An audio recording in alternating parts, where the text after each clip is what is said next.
we're here to make a new type of news. New insights, new styles, and new topics every day. We are News Generation. Making news just for you. It's June 29th here in Seoul. I'm Shin-Yun, and this is News Generation, where we make the news at Arirang's very own open studio.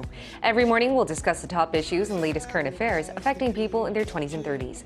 Joining me in the studio is Kim Xiang. Good morning, Ian. And Nao Song. Hi, everyone. Now, both are here to speak on behalf of people in their 20s and 30s. As usual, let's start with our news feed, which covers different hashtags and news items that have been trending on social media over the past 24 hours. Now, you may have seen these three cute pandas on the internet. They're Aibao, Labao, and their 3-year-old daughter, Fubao. Aibao, the mother, has been seen in Korea for 7 years now. Since 2016, she's been greeting fans at one of the country's biggest amusement parks, Everland. And it seems like she's pregnant again. This comes just ahead of her daughter, Fubao, having to go back to China this time next year. Moving on, a popular U.S. burger chain called Five Guys has opened up its first store here in South Korea, specifically in the Gangnam-gu district on Monday. Because hundreds stood in line to have a bite, some thought it was a good chance for them to have some good business. One sold a freshly bought Five Guys burger set for $104 on a secondhand seller platform. This was more than twice the regular price of the set sold. And last but not least, South Korean football player Hwang Hee-jo has decided to take legal action for defamation against someone who claims to have been one of his former girlfriends and accused Hwang of cheating on her. She also accused him of storing sex pics of his partner on his phone. Now, this is drawing up some concern over a possible secondary offense. Along with posts criticizing the soccer player, there were also some people looking for supposed sex videos and photos. Other netizens worried that the woman appearing in these videos would get hurt. Hwang's agency is still looking into how the video got leaked. While some accused his ex-girlfriend, who brought up his personal life in the first place, it turned out that Hwang had his phone stolen in Greece last month, and since then the thief contacted him through social media, threatening to expose content on his phone. Now, what were your thoughts when you first heard about this whole story blowing up here in Korea now? To be completely honest, my gut instinct when I saw this article was to go past it. It's because it's somebody else's private life, right? You know, I care more about the Aibao panda story than I care about somebody else's sex life, right? And it's just appalling to me that some people are going out of their way to look for this leaked video and even trying to make profit off of it. I don't want to get involved. I want to move past it. And some people are saying it's his personal life. He's a football player. We should just respect his life outside. But I think the bigger issue here is about the leaked sex videos. Xiong, I think we should be concerned about the damage the woman seen in this video could be going through. What are your thoughts on that? Well, I mean, to be honest, who knows? It might have been agreed between the football player Hwang Hee-jo and his former girlfriends and stuff like that. So we don't know what's going on. They might have a copy on their phone as well. So I don't think, to be honest, this is a matter of whether we think it's a sexual abuse or not. It's just a famous guy. You know, probably these women would have actually wanted to do it. He didn't like drug them or anything like we saw with some of our other celebrities in South Korea. We had big scandals before. And I think this is a matter of privacy. It's a bit, you know, almost frustrating to see everybody getting on his case, especially when his the girlfriend who was like complaining a lot that he's been cheating on her and everything, which is his private life. Why, I don't know, to see the point why we have to care about it. Or I mean, it's a spicy news, I guess. So in that sense, it makes sense. Yeah, it is. A lot of people are paying attention to it. Celebrity scandal. I think that's all it is. All right, those are very valid points made by our panelists today, and that was our news feed for this Thursday. Moving on, let's head into our discussion topic of the day. It's relatively difficult to hold Pride events in Korea compared to other Western countries like the U.S. or parts of Europe, and that's because there always seems to be someone or some organization disturbed or uncomfortable by what these events are trying to promote. Take a look at the screen to find out more. Earlier this month, Daegu city officials clashed with police. That was because the officials were trying to prevent the annual queer cultural festival from being held. Even though the festival had received the green light to be registered as a lawful rally, the city's mayor Hong Jun-pyo went out to the streets on the day of the festival trying to stop it from taking place. He even later said on Facebook that the city had hosted a party for queer people. While some called the mayor homophobic, the mayor said he was solely concerned about safety. He claimed that festivals like this could cause chaos, especially if they spread to regions off limits and roads that hadn't received proper permits. To make sure the event went safely, a total of 1,500 police were dispatched. But it's not the first time that opponents against Pride events have tried to stop them from happening. Today, NewsGen aims to find out why by answering 3 questions. 1. Where does our generation stand on this issue, holding pride events at large public spaces? 2. What does our generation think about LGBTQ rights? 3. How do we ensure a better, equal society for all? This Saturday, the annual Queer Culture Festival is expected to take place in downtown Seoul, but instead of being held at Seoul Plaza, the Pride Parade will be held in the Uljido area. And that's because some hardliner Christian activists and eventually the Seoul metropolitan government disapproved of the 24th festival being held in one of the biggest public squares in the capital. It's not the first time this has happened, though, is it? Xiong, tell us each year how we've been seeing opposition against the Queer Culture Festival being held in public spaces. Yes, and we're almost every year the Queer Festival has suffered from anti-LGBTQ protests from major Christian unions and communities in Korea. There were cases where we saw more anti-gay protesters than the LGBTQ plus participants of the Queer Culture Festival.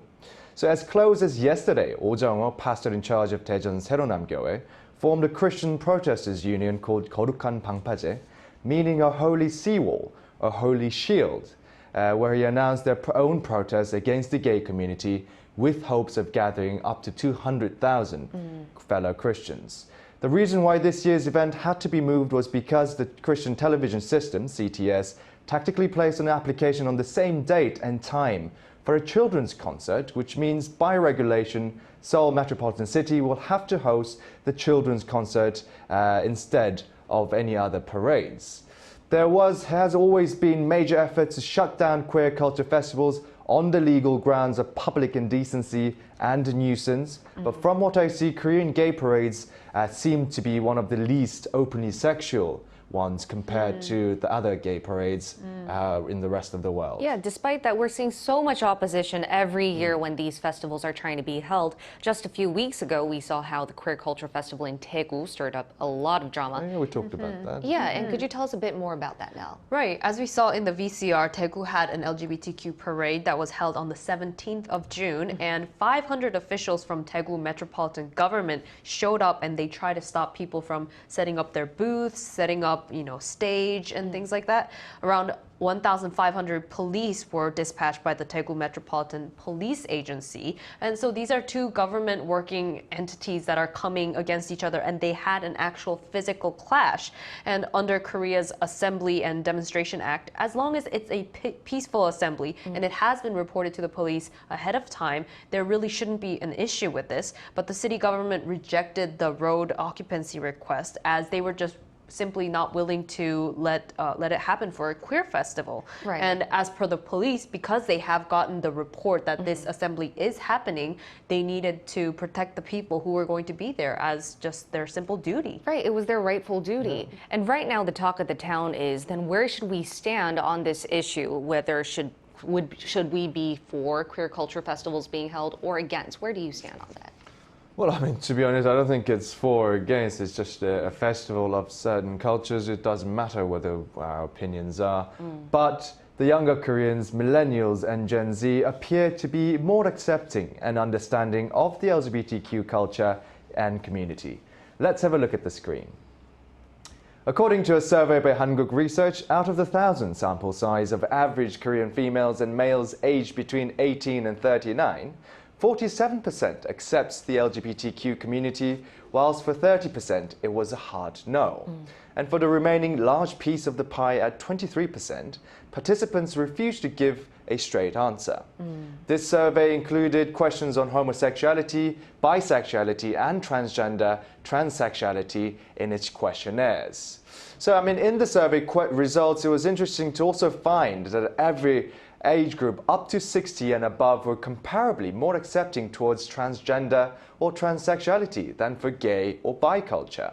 From 50 and above, both gay and bi are a strict no, However, we see a continuing leniency towards transgenderism, which is very interesting to see. That's very interesting. I thought it would be the other way around, Yeah. honestly. Right. I thought the younger the generation would get, they would be more accepting. Exactly. I mean, it diverse. seems like older people don't really accept the actual sort of acts of homosexuality, but they don't really care if you want to change your gender. Identity. Yeah, It's a different come out as issue something. for It's sure. interesting. And you mentioned a very interesting point as well that I don't think the whole generation, like millennials and Gen Z, are too fixated on whether the Pride Week or festival should be held. They're more focusing on the LGBTQ aspect to it.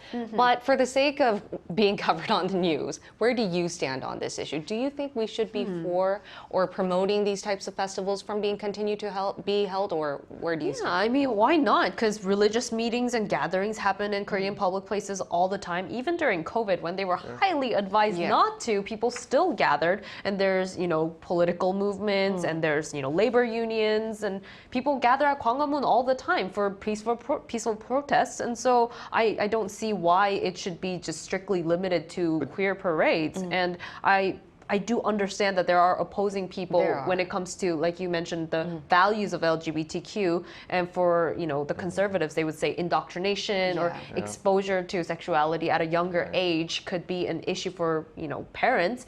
But when it comes to the gathering of it and the parade and the festival, it should be treated the same as every other ones. For sure. And before we move on, we're also going to hear what our viewers think about Pride Week and related parades. Take a look at the screen to find out what 3 of them had to say. So Nerd That Knits said, I live in Seattle, Washington. Seattle Pride is a huge event over here and is open to everyone. I will always support the rights of people that identify as LGBTQIA+. MP said, Happy Pride from Bangkok. It's a much needed reminder about human rights and gender equality. Me Too 6599 said, the vulnerable need protecting no matter what your personal opinions are about people's sexual preferences and genders. And all of our viewers, I think, are for the fact that, Pride Week should be held, festivals related to it should be held because, as you mentioned, Niall, it promotes the values of the LGBTQ community. And to find out more on how our generation in Korea views queer culture festivals and LGBTQ rights in general, we're going to include a fellow journalist in our talks who will be joining us live right after this.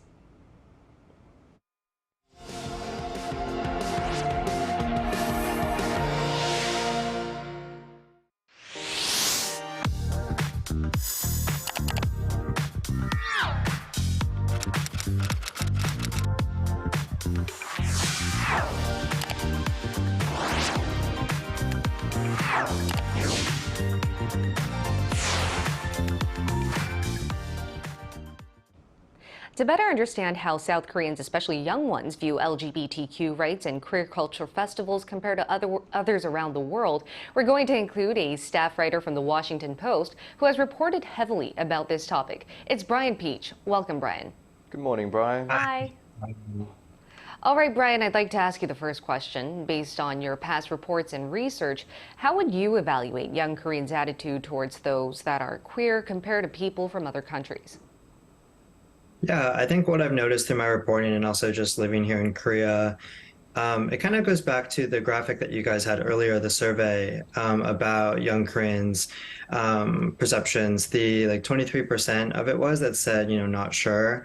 I think that's representative of kind of what I've gathered and what I've noticed is that it seems to be largely ambivalence. Whereas, I'm American. From an American perspective, it's quite polarized and people are quite vocal about their thoughts. And I'm not sure if it's that people don't know or that they don't want to say, but it doesn't seem like it's necessarily like that polarizing of an issue or something that people are vocal about. It's kind of a muted response. Yeah, I mean, I think the fact that, especially your home country in the US, it's more vocalized, everyone talks about it, everyone openly discusses the topic. So I think it becomes more of a well-recognized idea. But in Korea, obviously, most people want to keep it on the down low, if anything. So, I mean, you must have been around a little bit. What do you think, which country has the most well-organized queer culture festivals or pride parades? Do they go through much hassle like we've discussed for the Korean scenes? Yeah, I think what you need to consider here is there needs to be an evolution of at first you need to be safe and protected, and then you're kind of able to hold those kind of events. I think obviously you look to, the democratic West in terms of where these events are able to be held in a really like civilized, organized manner. So I'm thinking like the US, the UK, Australia. But also I think you kind of have to remember that, Pride came from a place of protest. And so like at the beginning, it was not this organized thing. And so it's actually getting to a point, at least in America, where there are corporations that are getting involved and the police themselves are marching in parades. Whereas, Pride began, a lot of the LGBT movement in New York began because of a police raid. And so now there's been kind of a backlash toward more established entities like businesses and like the police being involved in something that a lot of advocates say should really just still be a protest movement. So are there lots of protests against the gay parade sometimes in the US as well, or other UK or Australia and things like that? I would say so, but I would say that Korea is unique in terms of how loud, how present they are, how much they are. But you see it in a lot of rural communities, but I think it's definitely not as big as it is here in Korea. Right. So we're talking about these oppositions, and in your opinion, has there been any case that we should pay attention to, that those who are extremely against LGBTQ rights and those for queer rights have kind of come to the middle grounds and they've ended, in a peaceful term at the end? Yeah, I mean, I think a lot of this is, happens over many years, decades, generations. And I just would go back to what happened in New York in 1969. It was the Stonewall riots. That was a police raid. And now you're to a point where the police, the NYPD, have marched in pride parades in years past. And so I think, that kind of change, you see it happen over many years. It's not like an amicable, treaty that happens and people sit down and hash out their differences all the time. That kind of change happens. But then again, it goes back to what I was saying is, there is almost kind of like a full circle where people kind of contemplate of like, what is the meaning of pride and where did this originally come from? Right. And as you mentioned, though pride does come from a place of protest, I think you also mentioned a really good point. The first step we should take is LGBTQ rights, how we value it, and are we protecting those following LGBTQ? And based on your research, how far do you think South Korea has come? And what should our generation in particular do to further strengthen or protect LGBTQ plus rights? Yeah, from my reporting and my time here, I think what's interesting is that Korea is really not far at all compared to a lot of its peers in terms of LGBTQ rights. There was another survey that I found in my reporting for a recent story that found that about 59% of Koreans oppose same-sex marriage. And among a group of 20 countries, so the largest economies in the world, Korea had the second highest rate of opposition, only behind Indonesia, obviously a very Muslim country. But you also have to remember that, same-sex marriage is not widely legal across this region. Japan is the only G7 nation that doesn't have same-sex marriage. Taiwan is the only place in the region that does have same-sex marriage. But I think advocates would definitely argue, I think in Korea, for things like the anti-discrimination legislation, which is just seeking, things that are basic rights in other developed countries. That is so true. All right. Thank you so much, Brian. It was a pleasure to have you here on our show today. Thank you, Brian. Thank For you. having me. Brian mentioned a lot of points. I could tell he did a lot of research on this topic. For sure. Were any of his answers captivating your attention? I think the fact that he pointed out that it was something that happened over time and there wasn't this treaty where somebody sat down and said, okay, these are our differences, we're going to sign a paper on this, but it takes generations of awareness and generations of people with, compassionate hearts and people willing to cooperate with those who are different from them. But it's encouraging that he said that Korea is not that far behind. It does take a lot of time. We still need a lot of work on our anti-discrimination rights and so on. Yeah. I mean, I'm going to talk about it in a second, but we have seen certain efforts of Anti-Discrimination Act trying to take place with our ex President Roh Moo-hyun, who pledged that as one of his election pledges. But it hasn't been going on. So, I mean, I think, to be honest, what he talked about, it's not just about a treaty. I think it should be. a treaty. By law, you can't discriminate. If you do, you might get fined. You're being punished under the legislation and things like that. That would actually make things a lot more simpler. People will just have to kind of accept it as a social norm. Yeah, abide to Yeah, I it. mean, because to be honest, like, homosexuality, bisexuality and things like that has existed throughout human history. For sure. Ancient people had that as well. Animals sometimes fall into the category as well. So I think it's just a very common theme that's been existing. And certain cultures like ours, Confucian-based, all about, man and woman, older or senior or junior, all that kind of social regulations have come to this sort of discrimination that we see today in Korea. I agree that legislation is needed for better protection, but I also think a critical part to this issue is our level of awareness. And I think in order for us to be aware about this issue, we need to really think in this community's shoes. So I would like to ask you, Nell, if you imagine your close friend or family member coming out, how would you react? I actually did have some of my really close friends come out to me in their 20s. So I've known them since since I was really young. And to be honest, I was in shock. And I grew up in a really religious background, and so did they. So it was a shock to me. But I'm still friends with them. It doesn't mean that I shame them and I condemn them into fixing their way of life. I can't do that for anybody. And so I don't know if it's anybody closer to me, like my family members. And I think it's really different when it comes to your life partner, especially if you're legally married.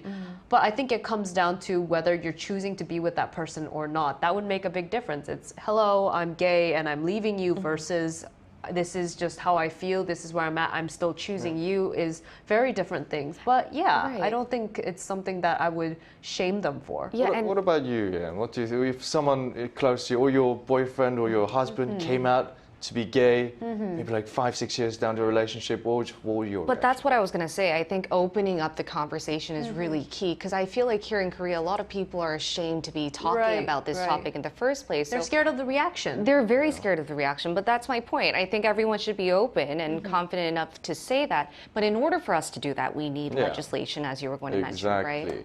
So, I mean, I think a lot of the cases we see, the young people especially, Korean society has always been quite an extremely conservative and a critical one. Right. So, however, according to Pew Research Center, South Koreans' acceptance of homosexuality grew in the past 2 decades from 25% to all the way up to 44% at this stage, showing some positive signs for improvement. So in recent years, there has been a growing LGBTQ+ rights movement in South Korea with increased visibility and advocacy for queer rights. However, it's important to recognize that challenges and stigmas still exist, and not all young Koreans may hold the same views. Right. There are still conservative pockets within Korean society that may hold more traditional attitudes towards gender and sexuality.